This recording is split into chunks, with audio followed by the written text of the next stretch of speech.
Now, let's go back to Sunday, which saw dozens of people in Jagersfontein see their lives being literally swept away when a dam in the area burst. The resultant mudslide sweeping away their homes, their lives, and also other infrastructure.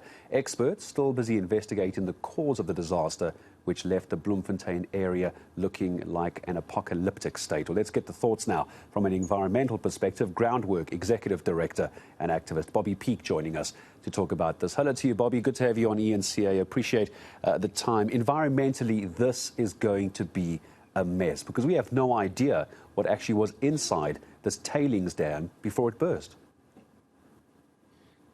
So yeah, thanks for having me on. And let's recognize that this is not a dam. It is a toxic waste dump site, which contains historical waste from De Beers mining operations from the late 1800s or early 1900s, that De Beers left there. They did not clean up, they did not rehabilitate. And in that waste dam, in that waste sludge, is minerals that processes diamonds, that breaks down rocks, it's acidic, and the poison in that slimes dam has affected people and will affect downstream.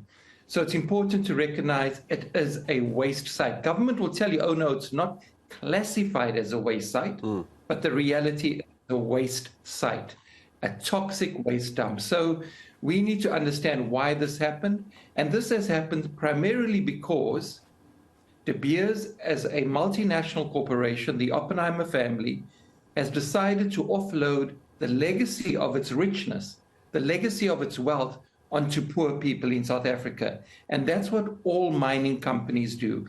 We must remember in South Africa, we have more than 6,000 mines that are not closed, not rehabilitated across the country. So this is the tip of an iceberg.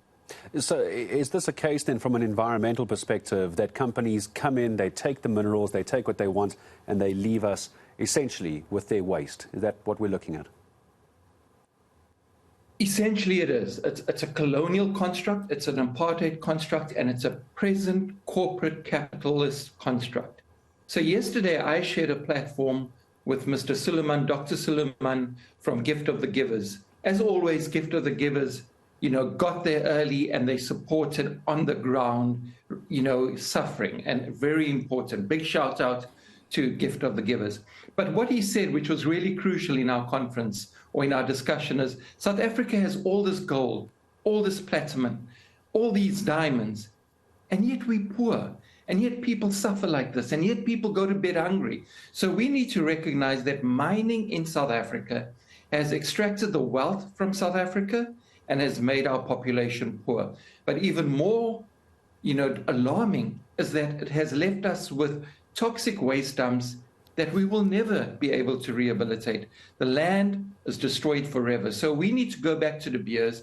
We need to go back to the Anglos of the world, the big mining companies, and we will not have a just transition in South Africa until the president holds them to account to come and clean up their toxic legacy.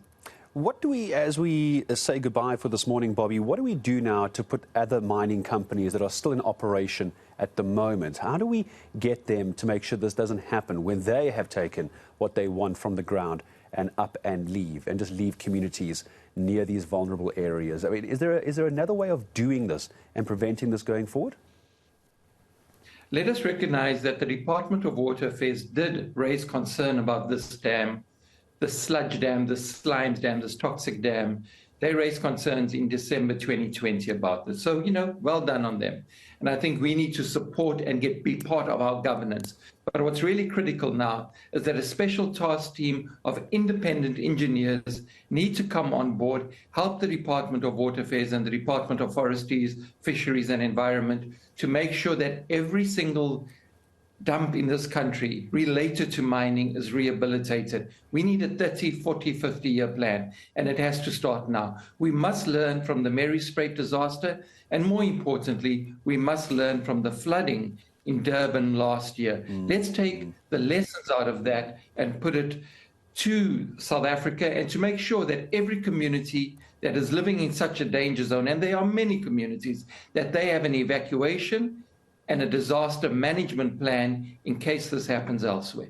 Oh, it's a time that governments no longer ignore the environment because the environment is fighting back. You made a very good point. KZN flooding last year and now this. So it cannot be reactive. We need to be preventative. Bobby, thank you very much indeed for your time. I appreciate you speaking to us. Groundwork.